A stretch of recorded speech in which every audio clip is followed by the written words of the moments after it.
Alors, aujourd'hui, on continue le cours de proba et il nous reste à voir la loi forte des grands nombres, la convergence en loi et le théorème central limite. Après, il y aura quelques vidéos d'exercices pour vous aider à manipuler, à intégrer l'ensemble des outils que on a vus durant ce cours. Alors, commençons donc par la loi forte des grands nombres. Alors, qu'est-ce qu'elle dit, cette loi forte des grands nombres? Elle nous dit que si on a une suite de variables aléatoires, x1, x2, x3, xn jusqu'à l'infini, et nos xi sont de même loi, ils sont indépendants et ils sont intégrables, c'est-à-dire que l'espérance de la valeur absolue de x1 est finie, donc nos xi sont L1. Si on a ces trois conditions, la moyenne empirique, c'est-à-dire la somme x1 plus x2 plus jusqu'à xn divisé par n, ça va tendre presque sûrement vers une constante, euh, l'espérance de x1. J'attire votre attention sur le fait que ce théorème est long et ardu à démontrer.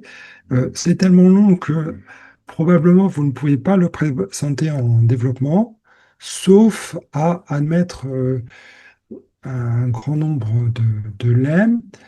Et donc, comme il y a beaucoup de choses assez complexes à comprendre, à saisir dans ce cours, je me permettrai de vous conseiller de voir cette démonstration en deuxième lecture, une fois que l'ensemble des outils de probabilité vous sera assez familier. Par contre, essayons de voir en pratique à quoi ça correspond. Prenons un exemple des lancers de D. Donc, xi, ça va être le résultat du ième lancé de D, et on va supposer que nos lancers sont indépendants de même loi. Et bien sûr, comme notre variable est bornée par 6, nos xi sont d'espérance finie.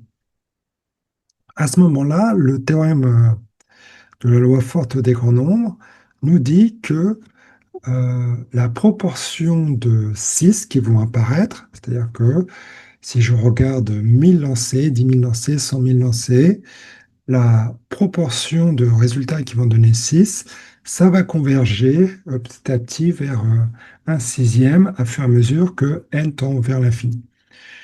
Et donc ça, c'est donc une convergence presque sûre. Donc il faut bien comprendre convergence presque sûre, c'est une convergence simple, à savoir que si je prends un petit oméga dans mon univers grand oméga, ça va me définir un lancer. Donc le premier lancer, ce sera x1 de oméga, deuxième lancer x2 d'oméga, troisième lancer x3 d'oméga, etc. Donc jusqu'à l'infini. Et donc une fois que j'ai fixé mon petit oméga, presque sûrement, euh, la proportion des lancers qui vont donner 6, ça va tendre donc vers un sixième.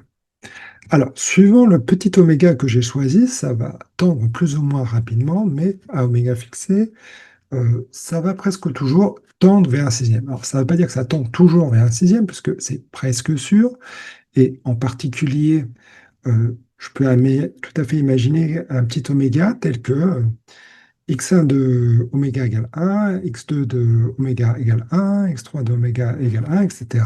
Et de manière indéfiniment, je n'obtiens que des 1. Techniquement, c'est possible. Néanmoins, cet événement est de probabilité nulle. Et même, donc, l'ensemble des petits oméga qui ne vont pas vérifier cette convergence vers un sixième, ça va être donc un ensemble qui va être de mesure de probabilité nulle dans l'univers quant oméga. Alors, bon, il y a une loi faible des grands nombres qui est complète la loi forte des grands nombres. Et donc, c'est une loi faible, mais par contre, elle a des hypothèses plus fortes. À savoir qu'on a une suite de lois indépendantes et bon, les xi sont de même loi, donc ça ne change pas. Par contre, là, on va supposer que les xi sont L2. Et donc, ça veut dire que l'espérance x1 au carré est fini. Et donc, si on a ceci, à ce moment-là, alors, comme on a les hypothèses de la loi forme des grands nombres sont vérifiées, on va avoir la convergence presque sûre de la moyenne empirique vers l'espérance de x1. Donc, ça, c'est automatiquement vérifié. Mais avec cette espérance plus forte, qui correspond au cas L2, on va avoir une convergence en norme L2 vers l'espérance de x. Je vous rappelle au passage que la convergence presque sûre n'implique pas la convergence L2 et par ailleurs, la convergence L2 n'implique pas la convergence presque sûre. C'est deux convergences différentes. On va voir un petit exemple ici d'application de la loi forte des grands nombres. Donc, on a une suite de variables aléatoires positives, strictement positives. Et bon, on va supposer que l'espérance du log de x1, donc en valeur absolue, est finie. Maintenant, on va définir Gn comme le produit des xi, voilà, x1 multiplié par xn, et donc on va prendre la racine énième de cette variable aléatoire, il n'y a pas de problème pour définir ça. Et on se pose la question de savoir est-ce que ça va converger presque sûrement vers quelque chose, et est-ce qu'on peut identifier la limite?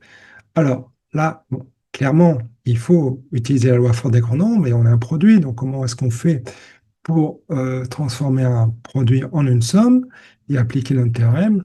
On va prendre le log de ce produit et définir donc les y comme le log des x. Alors, bon, les y, clairement, ils vont vont tous être de même loi. Bon, on s'est arrangé pour que l'espérance des valeurs absolues des y qui soit finie. Ça, c'est notre hypothèse de base. Et par ailleurs, les y qui vont être indépendants parce que les xi le sont. Donc ça, c'est un théorème qu'on verra dans la vidéo dédiée à l'indépendance. Si on a x1, xn qui sont des variables aléatoires dépendantes et qu'on a un f mesurable, alors f de x1, f de x2, f de xn, ce seront des variables aléatoires indépendantes. Donc là, il n'y a pas de souci. On peut appliquer la loi forte des grands nombres et donc la moyenne empirique va tendre vers l'espérance, c'est-à-dire l'espérance de ln de x. Donc ça, c'est bien, sauf que ici, ce qui nous intéresse, c'est pas la moyenne empirique des yi, c'est l'exponentielle de cette moyenne empirique. Mais on a ce qu'on appelle en anglais le Continuous Mapping Theorem. Alors, je vais vous le redonner, ce sera un petit rappel. Quand on a convergence presque sûre en probabilité, alors attention, ça ne marche pas pour la convergence LP, mais donc quand c'est presque sûr ou en probabilité, et donc on converge vers une variable aléatoire grand X, et que f est une fonction continue sur le support de X. Alors le support de X, ça veut dire que f va être continu sur un ensemble, mettons, voilà, ça va être continu sur moins m, m, et que la probabilité que grand X n'appartienne pas à moins m, m, ça va être une probabilité égale à 0. Donc presque sûrement, X va prendre une valeur telle que f est continu en cette valeur. Donc si on a ça, à ce moment-là, on a, si on avait convergence presque sûre, eh bien, on va avoir convergence presque sûre de f de xn vers f de x. Et si on avait convergence en probabilité, eh bien, on a convergence en probabilité de f de xn vers f de x. Et donc là, notre fonction exponentielle, elle est continue. Là, il se trouve qu'elle est continue partout, donc il n'y a pas de problème, de question à se poser au niveau de la continuité. Et donc, on va avoir convergence presque sûre de Gn vers exponentielle de l'espérance de ln de x. Alors, voilà, deux petits cas particuliers. Si les xi sont de loi uniforme. qu'est-ce que ça va nous donner? Bon, bah, si c'est de loi uniforme, on connaît la densité de x, i. Donc, la densité, ça va être l'indicatrice du segment 0,1. Et donc, l'espérance de ln de x, ça va être l'intégrale de 0,1 de ln de x multiplié par 1, donc l'indicatrice dx. Et donc, ça nous donne cette valeur-là. Et par conséquent, Gn va converger vers l'exponentielle de -1. Alors, dernière question, qu'est-ce qui se passe lorsqu'on prend donc des xi, des variables exponentielles, c'est-à-dire donc de densité lambda exponentielle de moins lambda x, euh, donc on cherche à montrer que lambda n, donc qui va être l'inverse de la moyenne empirique des xn, ça va converger presque partout vers lambda. Alors, regardons. Donc, l'espérance d'une variable exponentielle, c'est 1 sur lambda. Donc ça peut se montrer assez facilement en utilisant la densité de la variable exponentielle. Donc, à ce moment-là, la moyenne empirique des xn va converger presque partout vers 1 sur lambda. La fonction 1 sur x, elle est continue sur l'ensemble des réels strictement positifs. 1 sur lambda est strictement positif. Du coup, effectivement, donc, le support de x, bon, qui en l'occurrence va être juste donc le singleton 1 sur lambda, ça va être un ensemble sur lequel la fonction g, la fonction inverse, va être continue. Donc dans ce cas-là, on peut utiliser le Continuous Mapping Theorem, et donc on a que lambda, ce qu'on a appelé lambda n chapeau, ça va converger vers g de 1 sur lambda, c'est-à-dire lambda. Et donc là, ça permet de conclure l'exercice. Alors, pour terminer, un petit exemple qui est, à mon avis, assez instructif, c'est qu'est-ce qui se passe si on n'a pas toutes les hypothèses? Alors, imaginons qu'on a une loi et que, bon, ben voilà, on a une suite de xn, ils sont tous de même loi, ils sont indépendants, mais par contre, nos xn ne sont pas là. Et là, c'est ce qui peut se passer si, par exemple, on prend des lois de Cauchy. Alors, les lois de Cauchy, je vous rappelle, donc là, on va prendre la loi de Cauchy standardisée, qui est donc de densité 1 sur pi multiplié par 1 sur 1 plus x carré. Et une propriété de cette loi de Cauchy, c'est que elle n'a pas d'espérance. Donc, ce n'est pas là, et donc l'espérance est mal définie. Et du coup, on ne peut pas appliquer la loi forte des grands nombres a priori. Alors, est-ce que ça marche quand même si on fait la moyenne empirique de nos xi? Eh bien, la réponse est non. Non, en fait, on ne va pas converger vers une constante et on va converger, en fait, de manière assez surprenante vers une loi de Cauchy. Et donc, la raison est la suivante. Donc, si on regarde la fonction caractéristique de la moyenne empirique, c'est-à-dire donc la fonction caractéristique de ce xn bar. Alors, je vous rappelle quelques propriétés sur la fonction caractéristique, si j'arrive à retrouver ça. Voilà, c'est ici. Donc là, on a des variables réelles, donc la fonction caractéristique, ça va être défini comme l'espérance de exponentielle itx, donc il n'y a pas de produit scalaire puisqu'on est en dimension 1.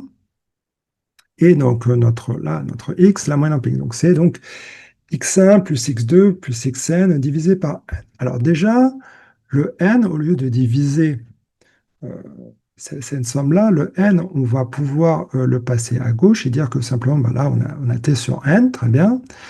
Et on a x1 plus xn, ça c'est des variables indépendantes. Et si on a des variables indépendantes, on a le résultat suivant, c'est que la fonction caractéristique de x1 plus x2, c'est phi de x1 fois phi de x2. Donc finalement, on va avoir que, alors si je retrouve mon exercice, voilà. Donc on va avoir que si je prends juste la somme x1 plus xn, la fonction caractéristique de la somme, bon, bah, ça va être le produit des fonctions caractéristiques. On peut montrer que donc, je vous enjoins à voir d'ailleurs dans le cours sur les fonctions holomorphes, je le présente comme développement, que la fonction caractéristique de la loi de Cauchy, donc c'est exponentielle de moins valeur absolue de t. Donc là, comme on l'a produit, ça fait exponentielle de moins nt. Mais vous vous souvenez que donc ici, on ne regarde pas la fonction caractéristique de x1 plus xn, on regarde la fonction caractéristique de x1 plus x2 plus xn, le tout divisé par n. Et donc, ici, on va se retrouver avec un t sur n. Et donc, finalement, la fonction caractéristique de xn, ça va être exponentielle moins valeur absolue de t, ce qui est la fonction caractéristique de la loi de Cauchy. Donc, comme la fonction caractéristique de la loi de la fonction caractéristique, ça caractérise la loi, ça veut dire que cette variable aléatoire, x1 plus x2 plus x3 divisé par 3, c'est une loi de Cauchy. C'est une loi de Cauchy nécessairement parce que la fonction caractéristique de x1 plus x2 plus x3 sur 3, c'est la fonction caractéristique de la loi de Cauchy. Et donc, quand voilà, on somme plein de lois de Cauchy comme ça et qu'on divise par n, ce qu'on obtient, c'est une nouvelle loi de Cauchy. Et donc, en particulier, la loi de Cauchy, ce n'est pas une variable aléatoire constante du tout. Et à la place de converger vers c'est une constante comme donc pour la loi forte des grands nombres, on va avoir une sorte de stabilité où notre somme en fait va converger juste vers x1, ce qui est assez surprenant. Donc voilà, ça c'est le contre-exemple si on ne suppose pas les xi et là. Et on va s'arrêter là. Et la prochaine fois, on va commencer donc la convergence en loi. Merci beaucoup.